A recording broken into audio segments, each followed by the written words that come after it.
And we are recording with Miss Mitzi Perdue, episode 628, first episode since last Saturday. And actually, fitting enough, the last episode I did was November 20th, and that was episode 627 with Mr. David Hoffman about his book, $1 Billion Spy, and the CIA asset known as CK Sphere, real name, I believe, Adolf Tolkachev, all about stealing look down, shoot down radar and avionics secrets from the Soviets to help the United States, which led to the direct development of the F-15. And Mitzi actually expressed some interest in it. But before we start that, Miss Mitzi Perdue, please introduce yourself. Okay, I'm Mitzi Perdue. I am the author of a new book on Frank Perdue called The Frank Perdue Way. It's a very short book. It's just a whole bunch of tips that only a wife or somebody who spends 24 hours a day with him would know. Attitudes that he had that just make you a winner. And for me, one of the most special things about this book is it's full of tips that anybody could do. So you put them all together and boy, you can have success beyond your imagination. So the Frank Perdue Way, available on Amazon. And now, since you have told me that it's okay to monologue, I want to respond to David Hoffman's book and to the conversation there, because I'm a regular fan. I listen, you're my companion, sir. But I wonder how many of us there are, because you're just, how about just the smartest, most innovative, original, fun? I mean, just deal with it, Tommy, you're good. Okay, so there I am listening to the $1 Billion Spy, David Hoffman, and CK Sphere. Well, somehow, as happens quite rarely, it was on a topic that I knew just a teeny tiny, itsy tweetsy bit about, and that is the F-35. Now, how does sweet little Mitzi know about the F-35? I could make up such a great story here, but instead I'll do my best to tell the truth. I got to see the Lockheed Martin, and is it Martin Marietta as well? I'm not quite sure of the name, but for sure, Lockheed Martin. I got to see their facility in California. And it's an amazing place. It's known how big it is, but I can just say that it looked to me, eyeballing it like 40 football fields. I mean, just extraordinarily big. It's the sort of thing that if you travel around in it, they have you in a golf cart, because you can't walk as fast as it would take to go from one end to the other. So huge. And Lockheed Martin, I'm told, employs 250,000 people. And the F-35, as far as I can tell, is how about the star of everything they do? It's a fighter jet. And as you mentioned in your intro, we had such a leg up on designing it because of the $1 Billion Man. Well, in your talk, and in David Hoffman's talk, you're speculating about if we're spying on them so hard, aren't they spying on us? And okay, here's where I have some firsthand inside information. Yeah, they do, and we know it. But just the glorious thing I learned on this tour, oh my gosh, they seed the blueprints and everything else just here and there with things that will cause lethal crashes. And we know how to strip them out the last minute. And the Chinese, according to what I was told, they have to build 20 jets for every one that's going to work, because 19 of them are going to have a crash. And, as I'm listening to this, and by the way, my information is 3 years old, so I don't know what the current information is, but I bet it's similar. I was thinking, as I'm listening to this, about how we seed the blueprints or whatever else that can be stolen with information that will cause fatal crashes. Is it pretty hard for the Chinese to get test pilots? Yeah. I mean, I would think that would be quite demotivating. Well, that's kind of the beauty of a communist dictatorship, though. You don't need you can just order the next one in. Get in, or you're either gonna die from a gunshot wound, or you're gonna die from crashing. Get in. But isn't it the coolest thing that that we know that and we have workarounds? And by the way, that's what they would tell publicly. Heaven Yeah, knows what they're doing privately. yeah, and I mean that in itself might have been a psyop. They tell people going on tour that, so that trickles back down into public conscious. Who know? Maybe it's 1 in 100. Maybe it's 1 in 2. Like it's the same author actually, David Hoffman, in his book Dead Hand, talks about a well-known, I think now declassified thing.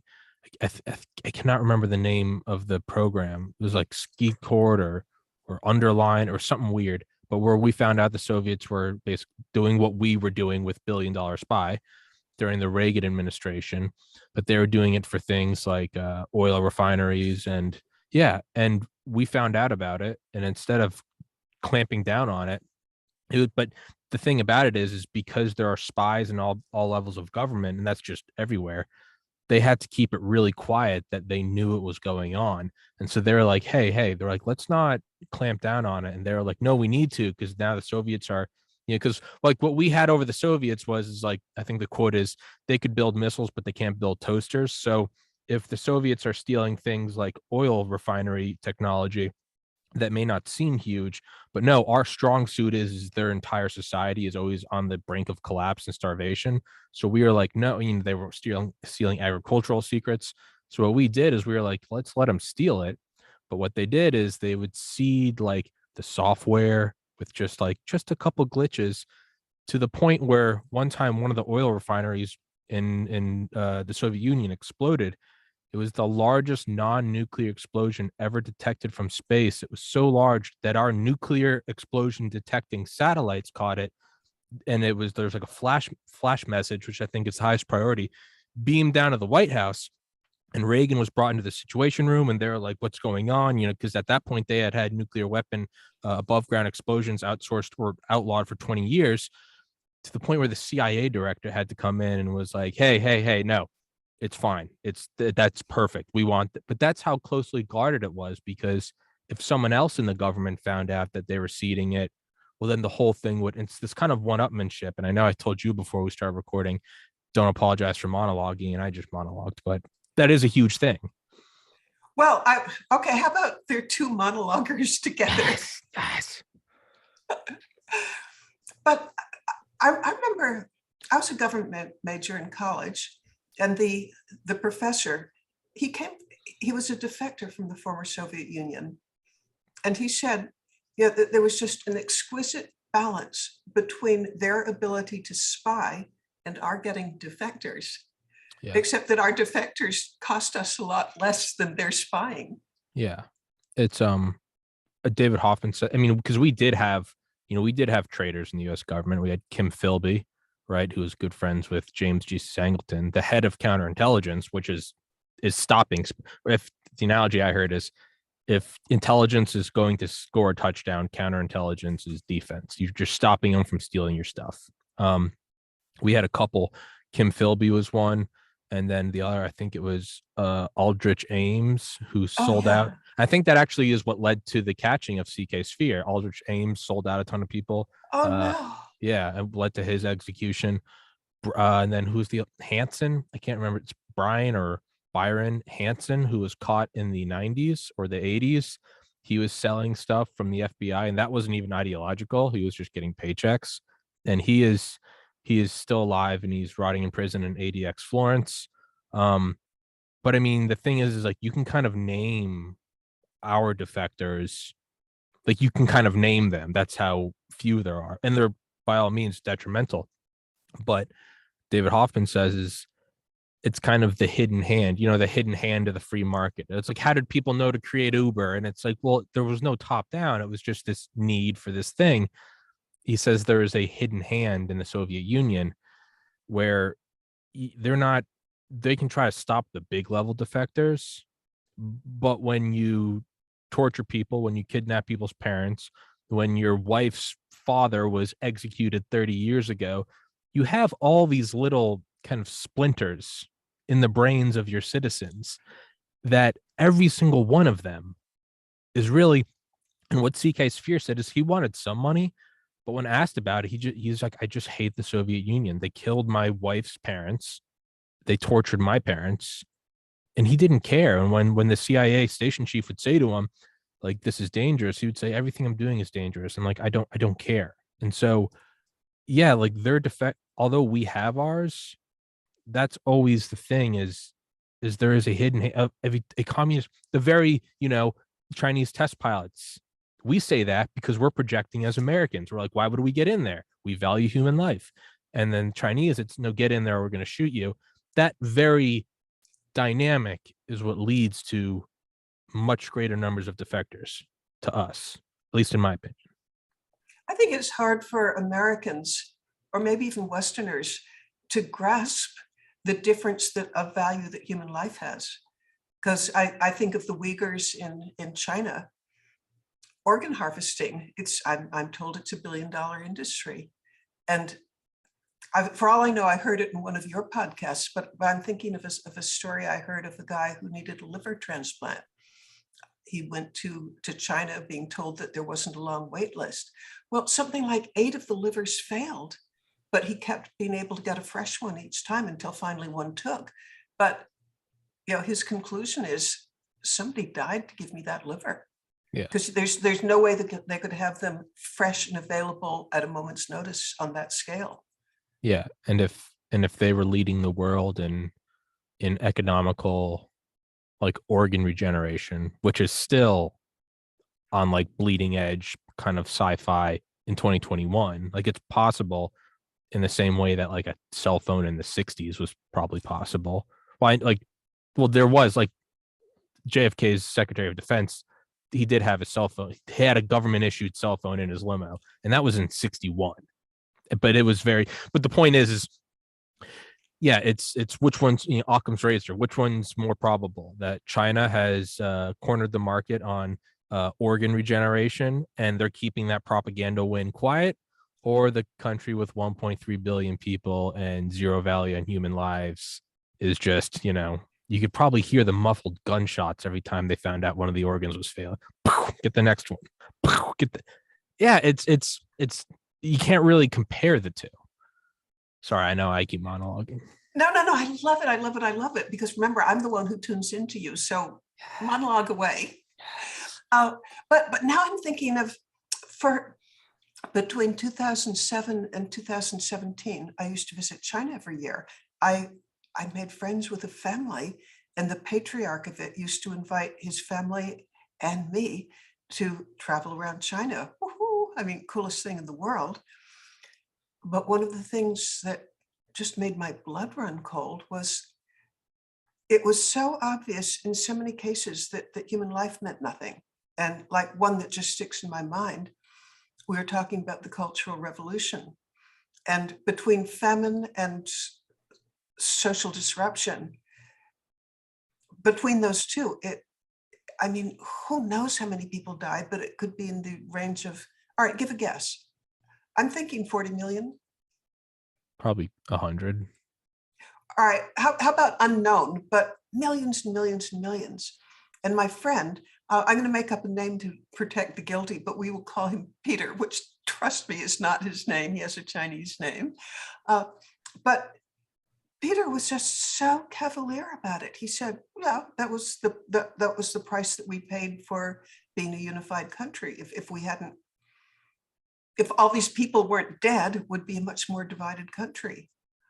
And I'm thinking, we as Westerners, that's difficult to process, because you think, one person dies, the grief, the sorrow, the loss, 40 million? What? And which makes me think of a quote that's supposed to have come from Stalin, and I believe it did come from Stalin. One death is a tragedy. 1 million deaths is a statistic. Yeah, I mean, in the US is right, and it's only here, and I don't say this sarcastically, like, it is a good thing. Maybe I don't agree with the violent mob, but I do agree with the outrage over, the killing of George Floyd, summer 2020. Only here, right? Or the fact that people still talk about Ashley Babbitt being shot on January 6th. It's only here that these cases of governmental force killing citizens makes the news and results in riots, as opposed to just what happened to grandpa. He's gone. Don't ask any questions or you're going to be gone too. It's a completely different, which I mean, all the more just makes me hate when people are like, America's a dictatorship. And it's like, dude, no, like this shit happens every day there. And if you question it, it happens to you too.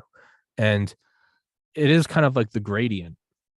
I always think about like differential gradients in cells. When there's more ions on this side of the cell wall, they flow in. It's just, it balances out like, like a seesaw.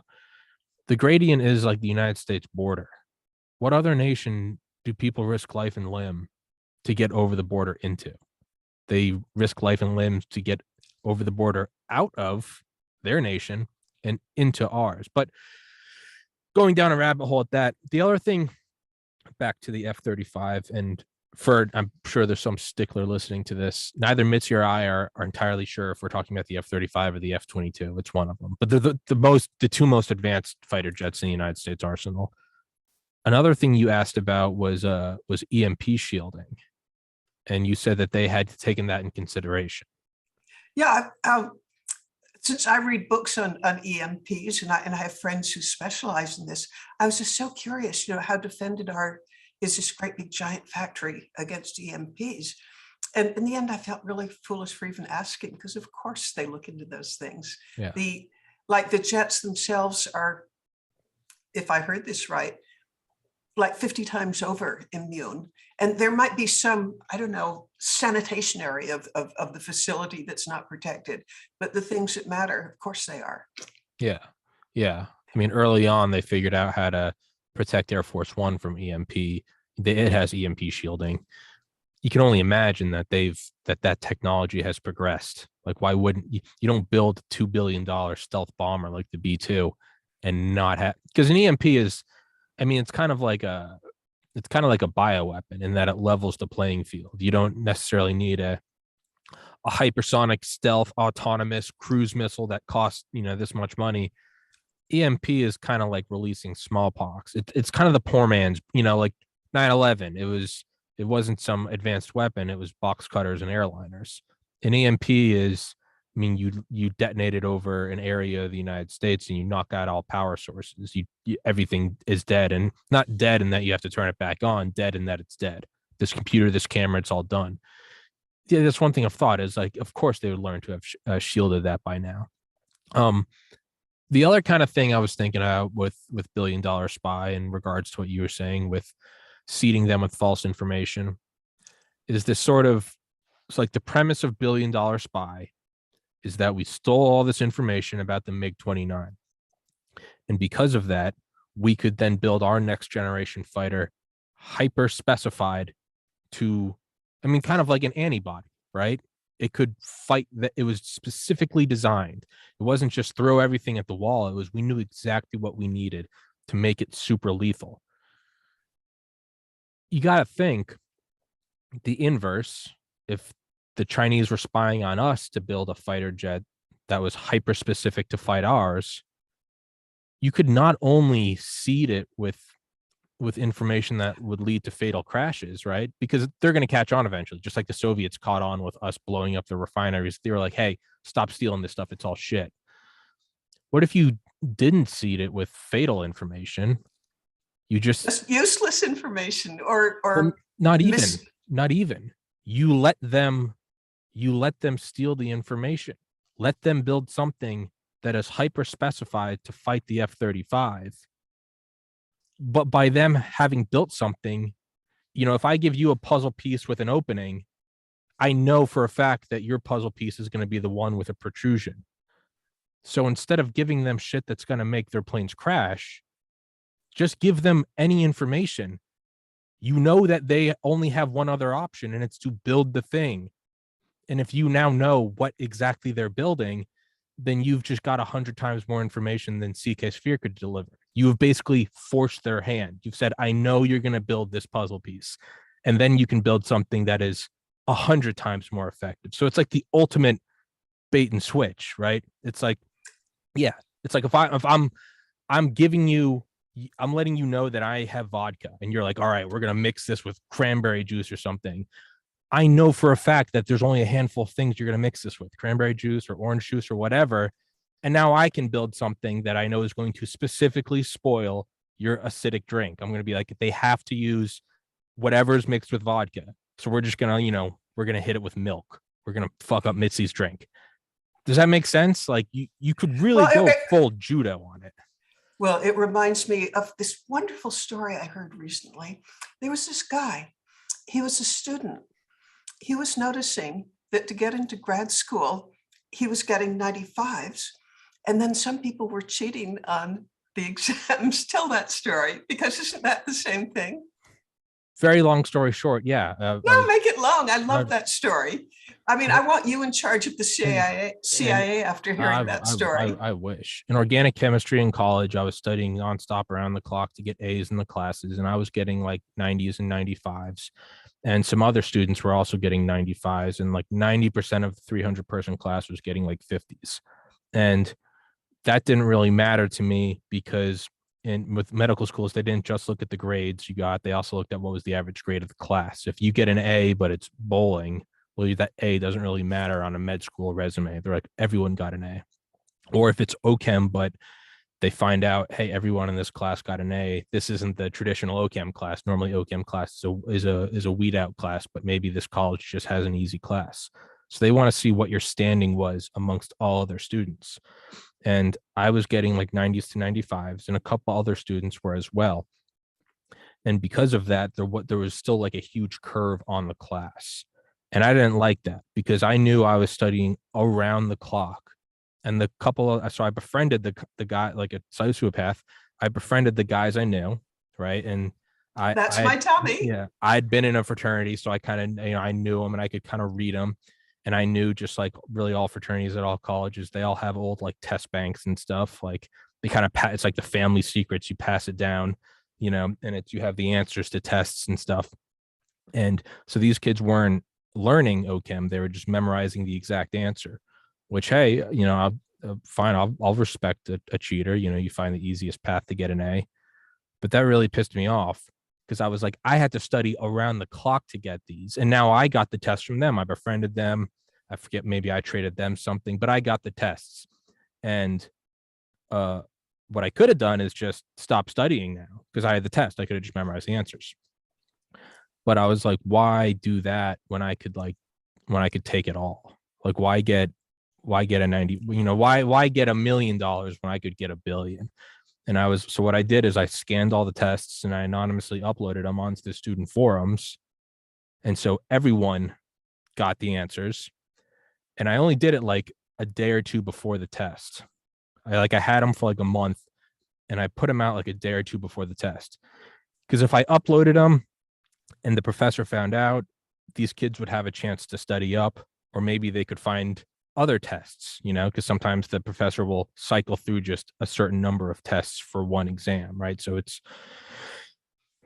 what I did is I waited until the last possible moment, uploaded them, which you wouldn't upload it on the actual like UGA school forum. Like that's retarded. No, like if someone really wanted it, but I purposely put it out there. So it made all the rounds, the TAs saw it and they were like, hey, they told the professor. Now the professor has to cover his ass because if his higher ups find out, hey man, there are circulating tests, it looks bad on the school. So I forced the professor's hand to create all new tests. The kids that were getting 95s now started getting like 5s and 10s on their tests. The students who had been studying all along and getting 50s were still getting 50s because they just understood about half organic chemistry. But I understood 95% of it. So I started getting the only 95 in the class. And so there was this enormous outlier effect of where it wasn't a grouping, it was just one person. And I did that for all 4 tests that semester.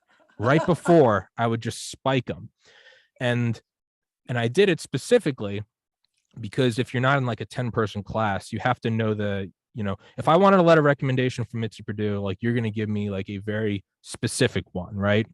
Versus if I want a letter of recommendation from like the mayor of my town, they have like a template. And med schools aren't stupid. They look at it and they can tell when it's a template.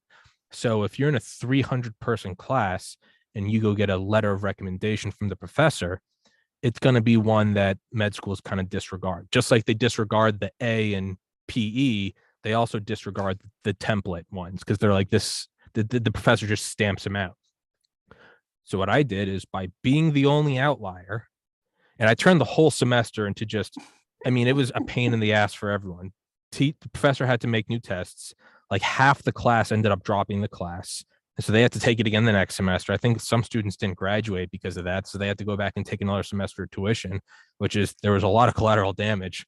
But I made sure that the professor understood that like this semester was weird, and one kid, despite him changing all the tests, was still getting near perfect scores. I think I got a 99 in the class. So when I went into him at the end of the semester and said, "Can you write me a letter of recommendation?" He was like, "I can give you one of the template ones, but I mean, we all know they're worthless." And I was like, "I got an A in your class." And I vividly remember, I can still see it in my mind's eye. I remember him looking up from his desk and going like, "What's your student ID?" And I gave it to him. And he goes, "Oh, that's you." And I was like, "Yeah." And he goes, "Yeah." I mean, so he wrote me this long, extensive letter about how I was the only one who got an A and how he'd never had that happen before. And when I got into medical school, that was one of the things they talked about. Was he was like, "Yeah, you have this letter from like Professor Hubbard." Like, because again, they get all the letters of recommendation and they're like, bullshit. That one's from your friend's dad who's a surgeon, like, blah, blah, blah. They found this one and they were like, so that literally helped me get into medical school. So it's the long-term win. It was worth all of that, as opposed to me just brute forcing it and then wringing my hands at these other frat guys getting A's. You can only imagine that that's happening at the highest levels. Like, hey, let them think they're stealing the planes. And then what would it be? At the last minute before the test, we change the exams. At the last minute, what's the test? It's conflict. So our F-35s go up. The Chinese are like, "We've been building this secret plane, the F-36, and it's here to kick the shit out of your F-35s." And at the last second, we flipped out the exams. And we're like, "No, here's the X-31." And they're like, the what? And it's like here's Tommy actually understanding. Here's the T-72. And they're like, whoa, what is that? What is it? By then, too late, time for the exam. You failed. You got to drop out. Semester's over. Your country collapses. We win. And if they're not doing that, then I should be in charge of the CIA. That's well, first story. Of all, I want, this is so presumptuous of me to say, but here goes. I mean, being presumptuous never stops me.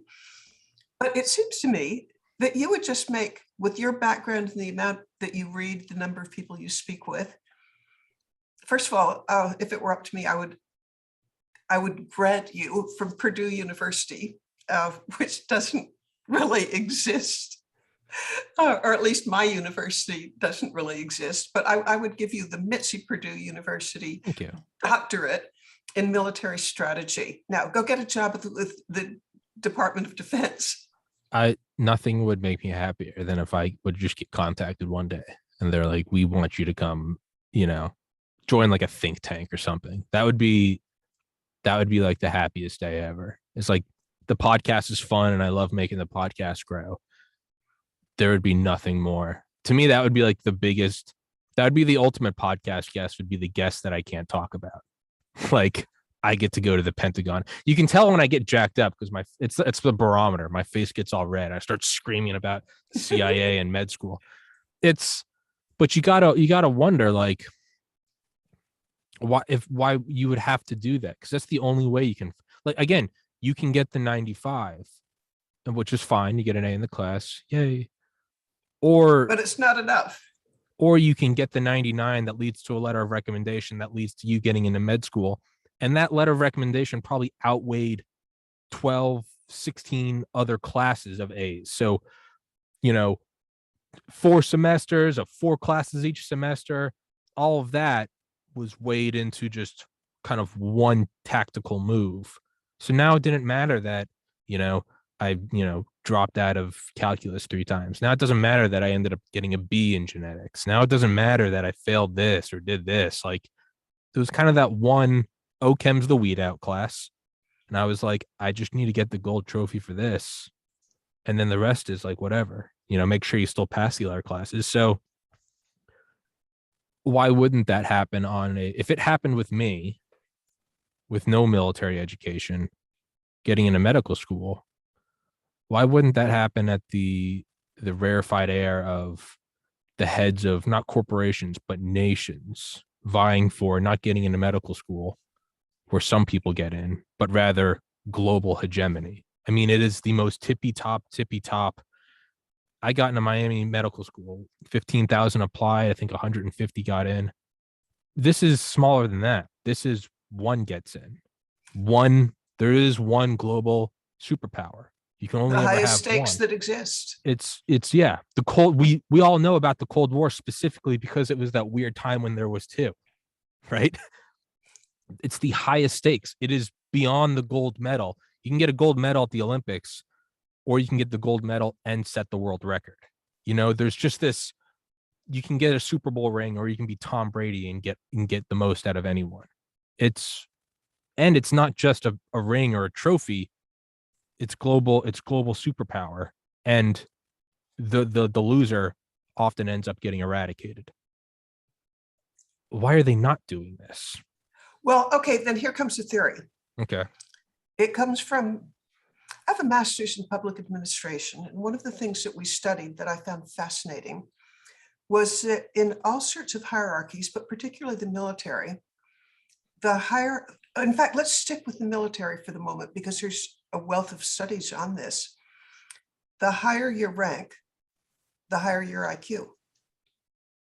It's almost invariable that it's a really good way of, I mean, you get your promotion, but then it happens that you're smarter than the people who didn't, and you get promoted higher, you're smarter than the people who didn't.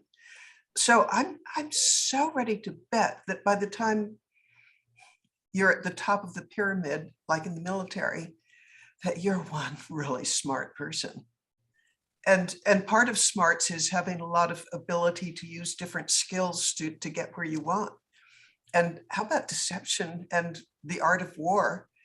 You've studied it. There's no chance that you haven't. I think I've read like a chapter of The Art of War. I know I need to. I'd probably enjoy it. Oh, you'll love it. You'll I love probably it. should. Yeah. As a matter of fact, now some people say that, are we getting too political? No. That Trump didn't read. But the fact is, I'm aware of hundreds of books that he read, but something like number 2 was The Art of War. Number 1, which I don't understand, was All Quiet on the Western Front, which is an anti-war book. That was his number 1 recommendation. But then others were like Walden or Kissinger's China. But I brought all that up just to say that The Art of War is something that Trump studied. Well, that's weird. All Quiet on the Western Front for a long time was my favorite book. You're kidding. Yeah. Tell me why, Yeah. because to me it was just a puzzle that somebody. It was. Is there more to it than anti-war? I remember it from high school, and I think the thing that stuck out to me was, I haven't read The Art of War, but just from everything we're talking about, all this kind of deception and maneuvering.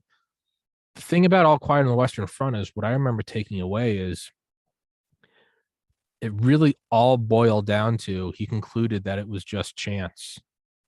Like, there's all sort of strategic, everything I did to get into medical school, that whole moving this and getting this, you could say that's the art of war. You could say, well, what's above the art of war? And that was, on any day of that semester, I could have had an aneurysm and just dropped dead and none of it mattered. And that's what I would imagine. It's All Quiet on the Western Front is like, you can have all this stuff and then you just get hit by an artillery shell.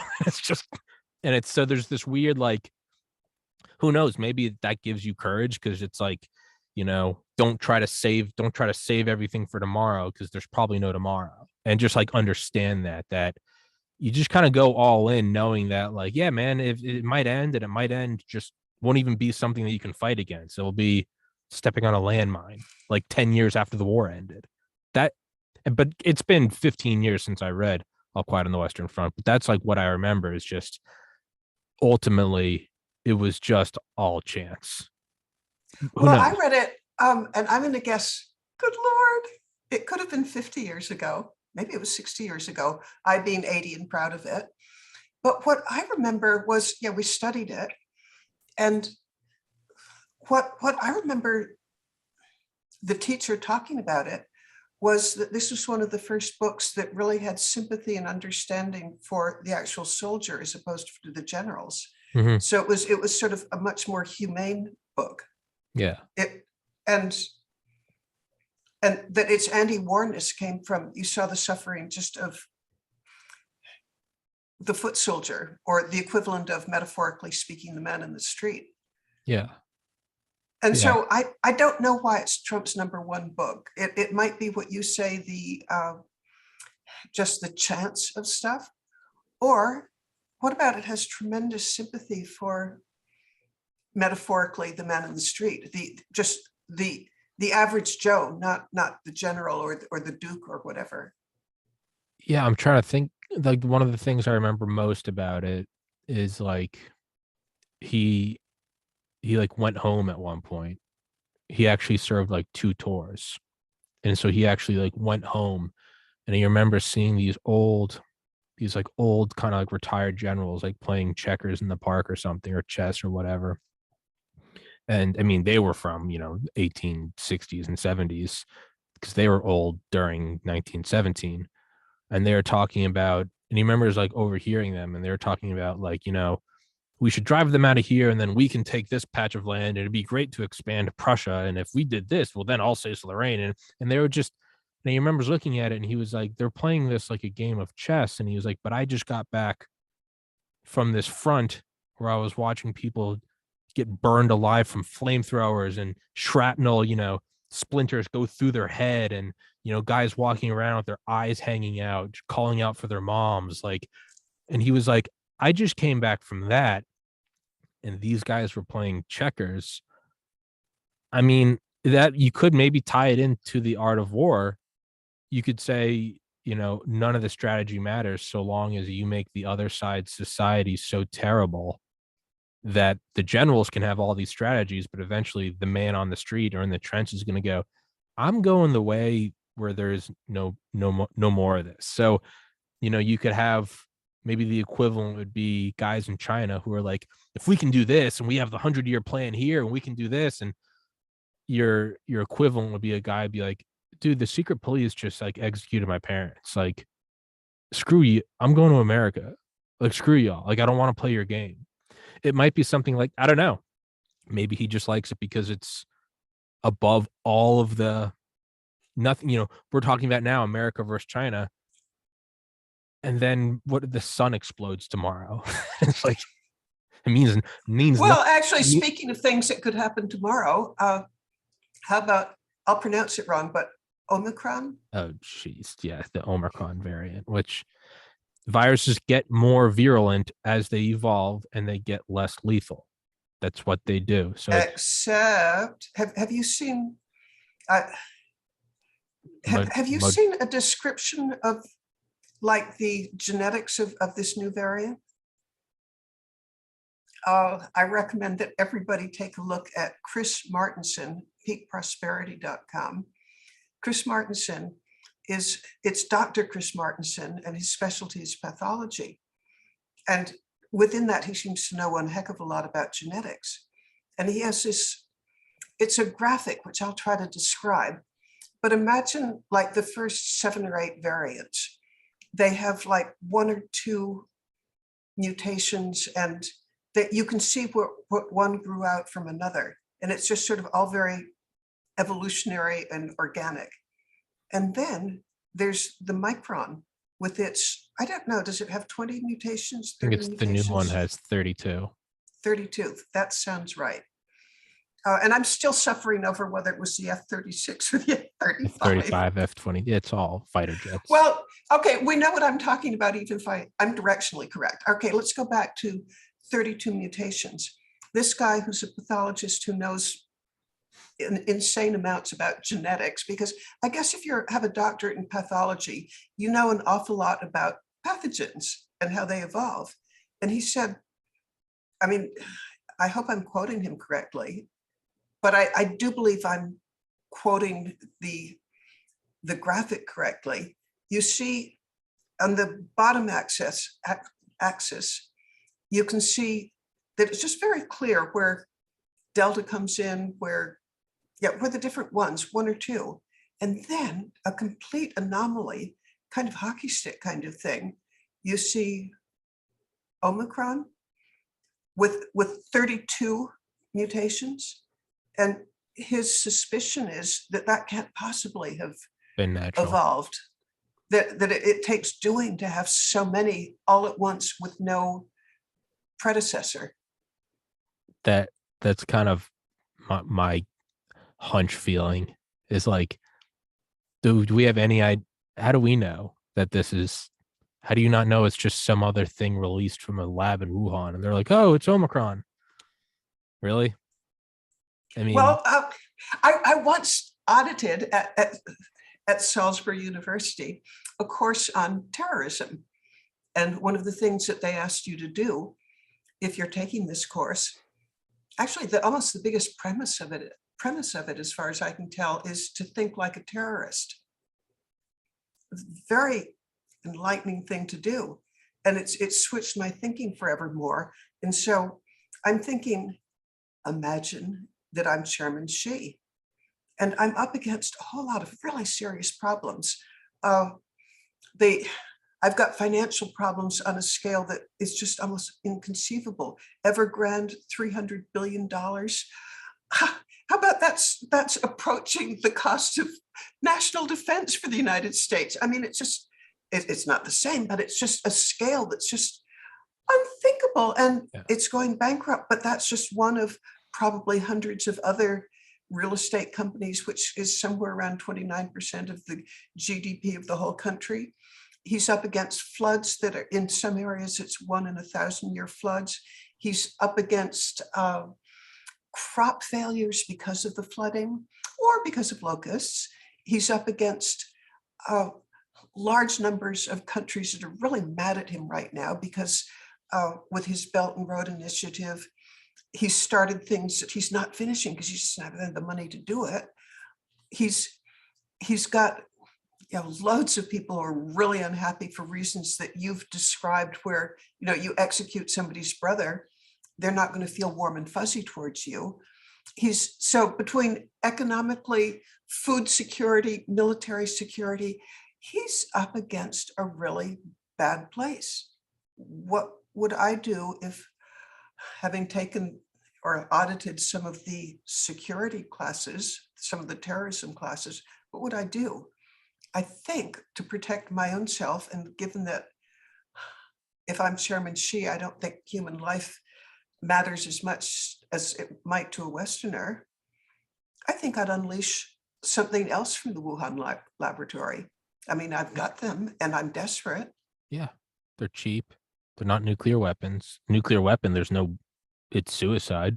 But this, I think I've got some nice plausible deniability. Oh, absolutely. It started in Africa. It's the Botswana variant. Yeah, 100%. It's. I'm terrified that I've just revealed that I'm a tinfoil hat person. No, it's when people say do your due diligence with electronics, they're like, oh, that's a smart guy. You don't just buy the newest Apple thing. You find the one you want, compare it to others. Do I want this or Sony or Apple? Or when it comes to dating, do you marry the first girl you make eye contact with in kindergarten, or do you scope out the field, learn more about yourself, and see which relationship works? With all these other things, we always call it, oh, that's due diligence, or that's an experienced guy. But when it comes to questioning narratives, which we said earlier, the highest stakes there are, global hegemony, all of a sudden it goes from, oh, there's a critical thinker, to, oh, tinfoil hat. There's this just with everything else. Which phone did you buy? Which battery did you? Which microphone did you choose? Why did you choose it? Well, there's money and there's value and there's quality. But when it comes to questioning who's being in charge of the planet in the same kind of, you say the names in the same breath as Genghis Khan and Alexander the Great, the highest stakes there are. You're a tinfoil hat thinker, Mitzi. Well, What? come to think of it, What? I'm going to take away my tinfoil hat self-description, because I didn't say this is true. I'm just saying that if I were him, this would be an option I'd explore. Well, that's what I'm saying is no. You don't have to say it's true. You're just I'm examining. questioning it. Yeah. I mean, is it just a variant? Maybe. Who's benefiting from this? Is it something else? What is going on? And I mean, I'm sure there was some guy that worked at that Russian plane factory who was like, his friends probably called him a tinfoil hat guy. He's like, dude, fucking Tolkachev, man, I swear to God, I think he's got a camera inside of his pen and he's taking pictures of it so that the CIA can give it to the US Air Force so that if war ever breaks out, their plane could preemptively take down our plane. They looked at him and they're like, his pen has a camera so they can all right, buddy. That's exactly what was happening. That was exactly what was happening.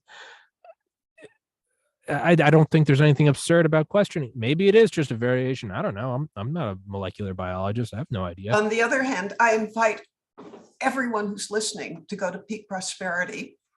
And let's see, today is the 27th of November. Mm-hmm. So look for Peak Prosperity and if I'm not sure quite how you do it, but look for the blog that was posted today, and you'll see an extraordinary graphic. And again, to repeat, that graphic shows a hockey stick all the others are just sort of all the other variants are just sort of a nice, very gentle slope where that it's one mutation that made the delta. It's one that made the lambda.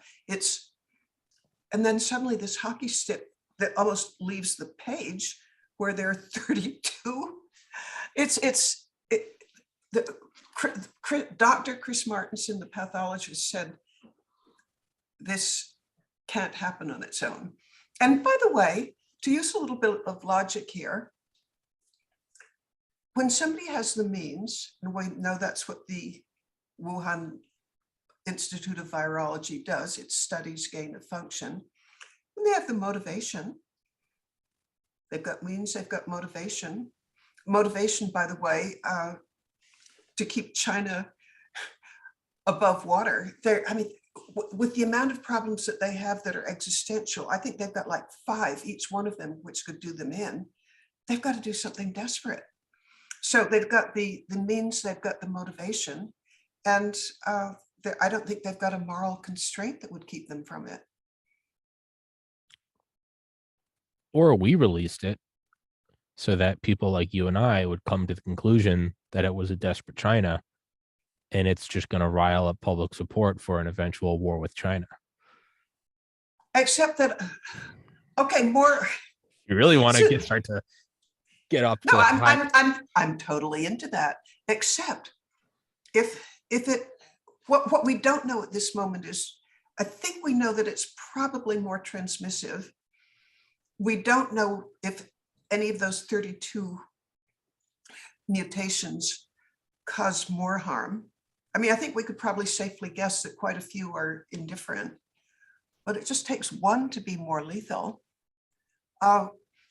If that happens, and we don't know that yet, but if it is more dangerous, not because of its transmissibility, but because of its lethality, good God, what that's going to do to the economy of the world. I mean, I bet you're more aware than I am that there's so many businesses that are sort of hanging on to by their fingernails. They're just, in just a world of trouble. And what happens if there's another lockdown? And if there's another lockdown, what does that do to the supply chain? I mean, I can see dominoes on a scale that If I were Chairman Xi, I'd be delighted. On the other hand, if I'm Joe Biden, I don't think I'd be delighted. Yeah, it's kind of you're losing the game, so you're losing Monopoly, so just flip the table. Yeah. Like, and that was always the problem with nuclear weapons during the Cold War, is like you want to beat the other guy, but you also don't want to put them in a state of desperate. Hitler was desperate. He didn't have nuclear weapons. That's kind of the danger with China now, is you don't want to put them in a desperate. You want to beat them, but you kind of want to beat them like 80%. You don't want to go all in. We wanted to demolish Japan. We wanted to beat them 100. They wanted the Tommy Okem test. They're like, we're not just pushing them back. We're going to nuke them. No one else had nukes though. And that's kind of the whole board game with nuclear weapons, is like, you don't make them desperate. If you're like rolling like a plastic bag or something, all the air goes to one end. Like, you want to make sure there's an outlet for it. You don't want it to explode. And you could say that now it's not just nuclear weapons, but also bioweapons. You don't want to push them completely off the map, because then they're just going to go, screw it, no one can play. And you release something that's just super lethal. But that makes my mind jump to something else of why I'm all completely wrong about Chairman Xi. Unless they've got some kind of vaccine for this thing, it's going to hurt them too.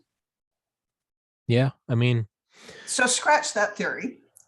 Well, not 100%, because I mean, Hitler didn't have nukes, but he did do the Nero decree. And granted, his people didn't follow through with it, but his last order was, it wasn't just scorched earth, it was burn everything.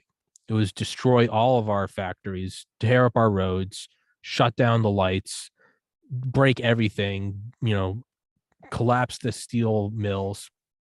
No one can win. And people didn't follow through with it because they're like, this is just suicide. Now, if he had a nuke, he could have just pressed a button, but this required the consent of other people who obviously didn't do it. But his final thing is it wasn't about Germany winning. It was about everyone losing. Japan wanted to do that with Unit 731. They didn't necessarily think they could beat the United States, but they did want to pull everything down with it. What was Unit 71? Unit 731 was the Japanese. 731. Yeah, it was the Japanese bioweapon program in World War II, which is, they kind of made the Nazis look like Boy Scouts. The things they were doing with on Manchurian prisoners of war and United States prisoners of war. They were going to create they were getting the most virulent strains of smallpox and Ebola, putting them in rats, and then they were going to get the germs, put them in artillery shells, and use it against the United States if we ever invaded, and knowing that it would spread throughout the whole world and kill everyone. But we went in there and, surprise, we took the best of them and brought them over to the United States and had them join our bioweapons program to fight the Soviets. But that was their plan, was just, it's not that we're going to win. It's just that everyone's going to lose. So it might not be to go, China wouldn't do it because it might hurt them. That's not always the mindset. Is like, it might not be about, we're going to win. Nuclear war would have hurt the Soviets too, but they might not care. Like, you don't want to bank on them. What happens if North Korea gets a whole arsenal of functional nuclear weapons? Well, they're not going to launch them because it's suicide. They might not care. They might go, you guys have quarantined us and embargoed us and screwed us over. Now no one can play. I'm taking the ball and going home. That is like a thing. Is like they might, their goals might not be just like we can't understand their lack of value of human life. We also might not understand their end goals. Their end goals might not be, we look at it as, well, then there's no world to rule over. That might not be their mindset. They might go, what did you say earlier? How do you get the test pilot in there? Well, in communist China, you put a gun to his head and say, get in there. We look at it as, why would you release this? This hurts you too. They might say, yeah. It might, I don't know. I have no idea. Well, then that brings me to another thought. And again, I think I heard it from one of your guests, but ethno-bioweapons? Yeah. Well, I mean, what if this 32 mutation thing hits some ethnicities and not others? Yeah. OMG. Yeah. Yeah. It's bioweapons against specific sequences that are found in specific races. But that's also, Aren't we cheery? aren't we cheery? But that's also the downside of the, aside from being demonic, is the downside of those is there's also a direct fingerprint on those. Like launching, the whole allure of bioweapons is you can just release it into the wild, and it's not like a nuclear weapon launch where you can follow the plume back to China and go, well, it came from you guys.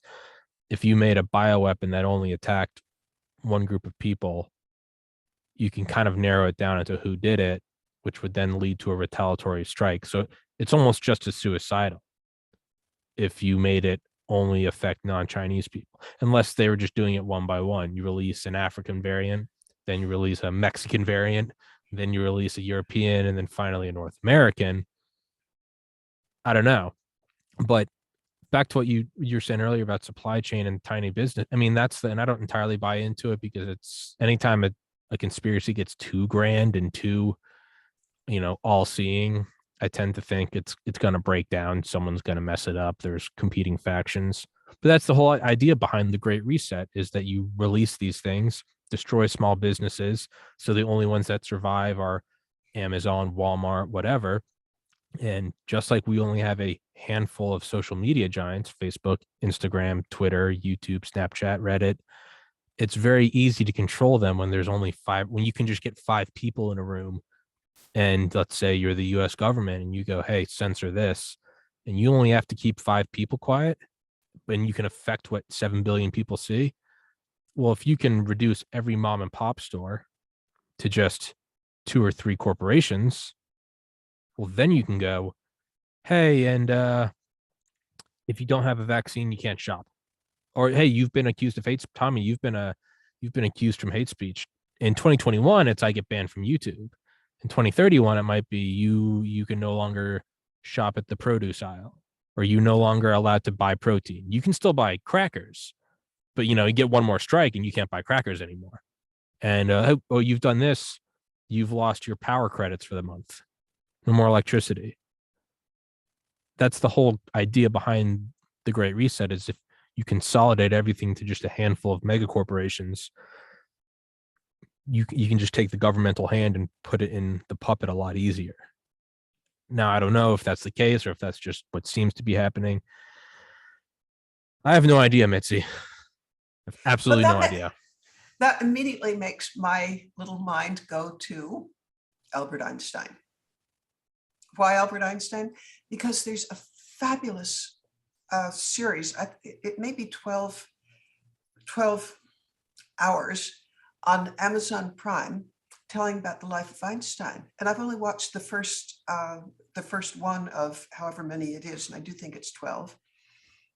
But it tells part of the hour that I watched includes what led up to his leaving Germany, where he was, he was a big deal. He was a beloved professor at Heidelberg, and what made him leave.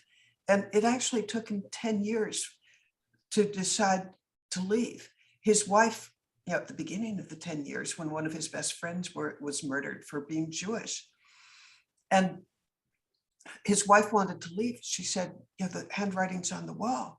And he said, no, no, no. And then that just over 10 years, the attacks on Jews increased. And there were a group called the Brown Shirts, which remind me so much of Antifa. I hardly know what to do with myself, but they were state-sanctioned violence that would go around wrecking Jewish stores. Sort of like Antifa goes around, almost encouraged by some, to go wreck small businesses. But what fascinated me almost the most about this series, and again, I recommend it to everybody, I think it's called something like Seasons of Einstein, but just look for of Einstein video on Prime and you'll come to it. What fascinated me most was, in hindsight, there's so many signs that say, get out, get out, get out now. But he didn't want to see it. His mind just wouldn't process the notion that it was getting so bad. Yeah. I mean, that's when you always look back and you're like, why do people not flee? A Well, couple did. well, I mean, he did finally, and a lot didn't, but you could so see that, he's loyal to his students, he's loyal to his university. He just can't believe this thing is happening. He just can't believe it. And then finally he did. And I kind of feel, what if we're like that right now? We just can't believe the things that maybe a few years from now will look obvious. So what did Einstein do when he finally realized? He applied to go to the United States, and at the very end of the first section, which is what I watched last night, suddenly his boat sails the next day, and he's called into the American embassy, and he's being interviewed by somebody who says that FBI Director Hoover wanted to know how much of a radical he was, and if he answered the questions to the approval of J. Edgar Hoover, he'd get his visa and could sail the next day. And I've got a quick tune in tonight to see what happens next. But so he finally realized and fled to the United States. Well, we know that he did get to the United States. I don't know what happened with him and J. Edgar Hoover. Where do people in the United States flee to in 2021? There's no place to flee, none. And that's the realization you have to come to, is it's not just enough to realize things are happening now that in a few years will seem obvious. You got to realize there's nowhere to flee to. There is no place to go. There's no boat to get onto. Where the hell are you going to go? It's here. It's here. It's here. And that's, to me, that's what you have to wake up to. So the most you can do now is you can't just go, oh, you know what? I guess the brown shirts are real. Time to skedaddle. No, you have to stand up now, and you have to do it in your own way. And my way is it's the podcast and interviewing people and talking about history and talking about censorship and all that good stuff. Other people, it's joining their local school boards. Other people, it's XYZ. But it's not just enough to realize, hey, maybe it's like Nazi Germany and we're seeing some writing on the wall. The difference is they got to jump ship. If your plane's on fire, you can jump out with your parachute. Your plane is Germany, your parachute is an American flag. What happens when your parachute's on fire? You're 10 miles over a bunch of rock. Find out how to repair the parachute. So we are in a very similar but very different situation. There's nowhere to flee to. But I recommend the Einstein series, or at least I can totally recommend the first one, because what is it called, normalcy bias, where you just can't see things that are are just so big, but they're outside of your realm of even processing it, which is what Einstein was going through. Yeah, it's where you don't want to realize. It's like, it's like the signs of like an unfaithful partner or something. And it's not until years later and years after the fact that you're like, oh yeah, it was right there, but you don't want to see it. And it's, because you're protecting, your mind's protecting you. You've built this life with someone, you don't want to, destroy it. But even there, you eventually can realize it. And what's the saying? Well, there's plenty of other fish in the sea. Well, we're back at the United States. There are no other fish in the sea. So it's kind of like what we talked about earlier. You're going to push this spot into a desperate area without an outlet, right? You the air in the plastic bag. If there's nowhere else to flee to, then you have the United States, and you're going to have people that feel desperate start acting in a desperate manner. And the difference between here and every other place where eventually you flee is everybody here is armed to the teeth. And that is the foresight of the Second Amendment. That's the only difference, and that's really the only hope I have. But all right, my hope is, you've heard of a preference cascade? Mm-mm. In, let's see what country it was, Ceausescu and Romania. Ceausescu, the dictator of Romania, pretty much had the whole population convinced that everybody loved Ceausescu. Well, in fact, everybody hated him, but nobody dared express it. But once one person was public about, yeah, this guy's a dictator and he needs to go, the whole country rose up. But it wasn't until somebody was brave enough to say, hey, this is just intolerable, that they realized that they weren't alone. And it's technically, I don't know if it is called a preference cascade, where loads of people are feeling the same way, but they think they're alone. Yeah. Well, I bet we're getting close to a preference cascade where people just think, hey, this is intolerable. no, I think that's exactly what it is. It's coming to that point where it's just underneath the surface. Howard Bloom explains it as like a super saturation point. Like you can dissolve salt in like an acid solution or something, and then put in like a clear glass beaker, drop the salt in, and it seemingly disappears. And you drop more in, and it disappears, and it just kind of seems like a black hole. You keep dumping it in, it turns clear and goes away. But you do get to a certain point where if you add one more milligram of salt, it hits a super saturation point, and all of a sudden the entire beaker will turn into just a crystal of salt. It'll just appear. And you're like, where the hell did that come from?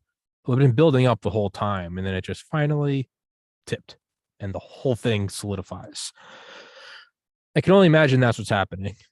I think we're getting awful close, because yeah, I get to travel. I mean, I may not if this Omicron thing continues, but recently I've been in like 4 of the Midwestern states. I've been in Dallas, I've been in Texas, I've been in Arizona, New Hampshire, New York.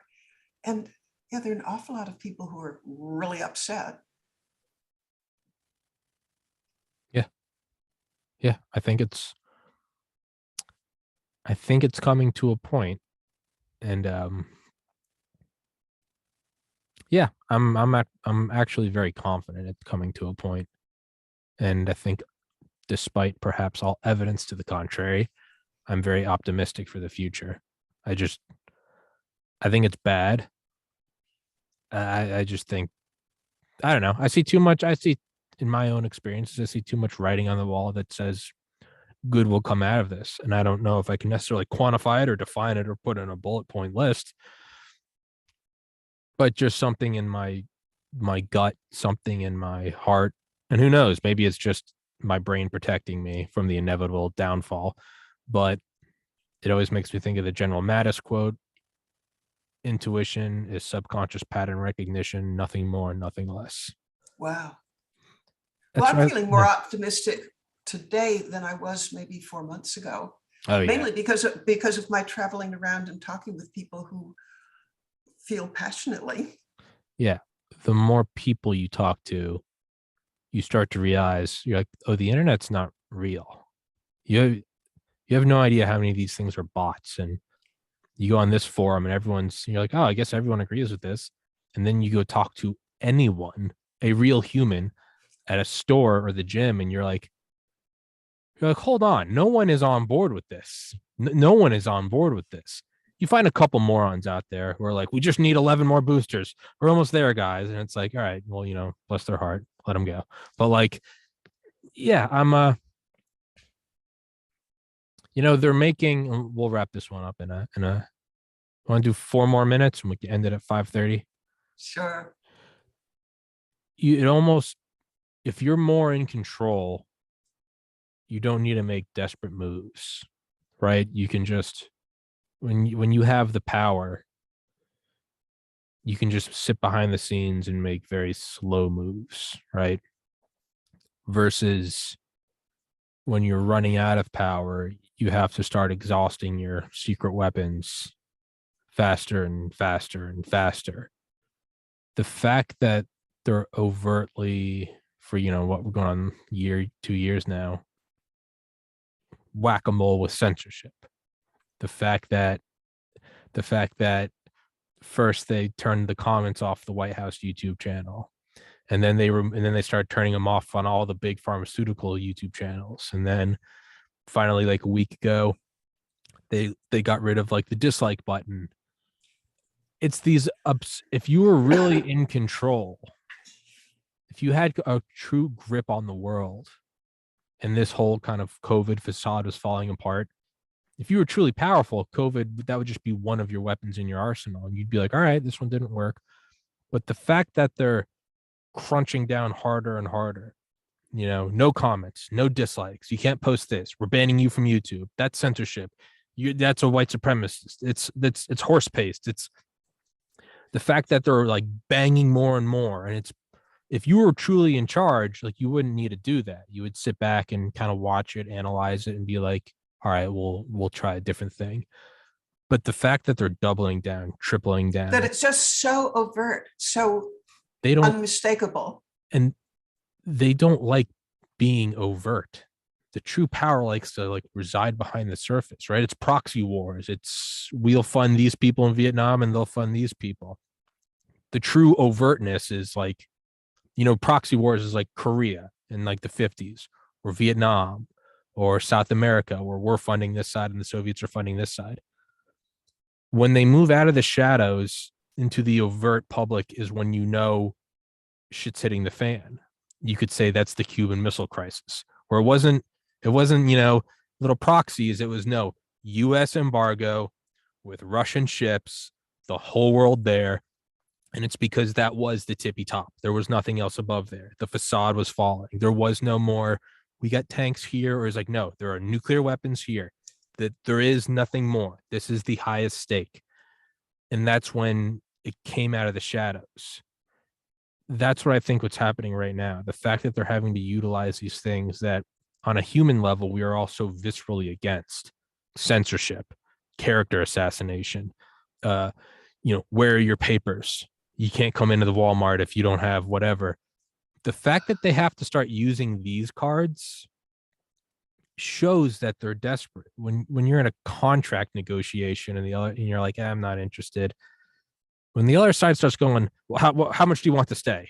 You always hear the stories of like the company that's like, name your salary and that's what we want. That's the desperation. Versus if you're in the position of control and you're trying to get someone to come on board your company and they don't want to, you just let them go. Maybe we'll follow up in a year and maybe they don't come with us and that's fine because we're in control. Versus when it's like, CK Sphere, when he was like, I want twice as many rubles next month, CIA was like, yeah, we'll write the check. What do you want? Because that was our guy on the inside getting look down, shoot down radar. There was no. So when the moves become more desperate, it's either a good or a terrible It's weakness. sign. I'm going to go with Yeah. it as weakness. It's well at the because it's not, among other things, it's not persuasive telling people that they're stupid or whatever. Like on the vaccines, if I was trying to persuade somebody to take a vaccine, I don't think that I'd tell them, you're stupid, you're uneducated, it's not the way. No, you'd be very, the United States is in control in the Cold War. We don't need to force you to stay here. We know the defectors are going to come because when you start, you're an idiot. You're not a scientist. The science is settled. Censor all these doctors. Only have these ones. Turn off the comments. No dislikes. But now that can be a good or a bad thing. It means either way, we're coming to the end of something, and it's either good because the evil powers are about to fall, or it's bad because they're about to lash out. We live in interesting times. Can't say it's boring, that's for sure. The ride is interesting. Whoever designed this ride of life, I give them an A, 5 stars. It's a fascinating Tommy, I want to have a date with you exactly 1 year from now, and we sort of look back on what was said today. I will. Let me put it in my calendar right now. Because I'm perfectly prepared to learn that everything I said was wacko. Yeah, I'm fine with that. On the other hand, what if I'm not? I mean, sorry, what if what I've said is not wacko?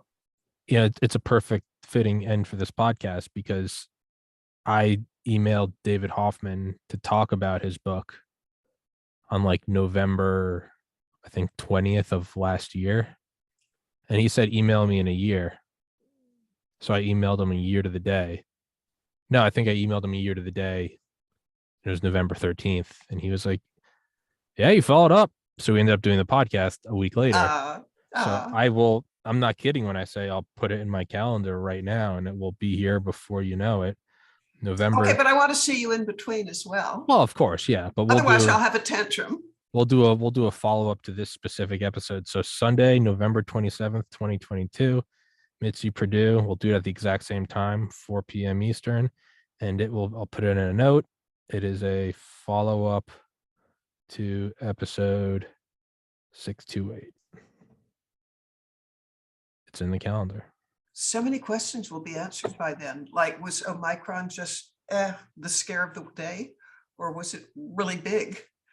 Yeah, we'll either look back and realize just how wrong we were about everything, for either better or worse, or we'll be doing a podcast together in a bunker because the world's over and there'll be no one to broadcast to, or we'll be writing it down on parchment paper because electronics don't exist anymore, or we'll look back and jokingly be like, what? Oh yeah, no, that was stupid. Which I hope we were nuts. We were just off the rails. Yeah, I hope it's, and I yearn to be wrong. I think things will be better. As you said, I mean, you go back 6 months ago in episodes of this podcast, and you can see how much darker it felt versus little bits of light are starting to punch through. Very tiny, very slowly, but I think that will continue. I'm going to go with a great awakening. Hell yeah. This is why I love you, Mitzi. Well, I adore you. And for the world to know, I'm your honorary grandmother. Yes, you are. The world does need to know that you are my honorary grandmother. And I'm honored that I'm your podcast companion. There's like one, because I listen to audiobooks. The only other like podcast I listen to for like fun is Tim Dillon, who's just this fat gay comedian. I think he's the funniest guy in the world. No education from I learned nothing. But he and his co-host, who's another fat comedian named Ray Kump, has a speech impediment. And there's just this kind of, they're just this circus. But I think they're the two funniest people to have ever got together on a mic. I learned nothing. There's no intellectual value to take away from it, which is why I only listen to it after I've listened to some audiobooks. But I listen to them every evening, and they've become like my companion. So if I'm your companion, that's the greatest honor to me, because you got it. I hold them in this light. Mitzi Perdue, I will put all of your websites, your books, I'll put all of it in the description as always. And thank you very much for coming on here. It was my joy. I love you, Mitzi. I adore you. Oh, stop it. Take care, everybody. Godspeed. Stay safe. God bless America.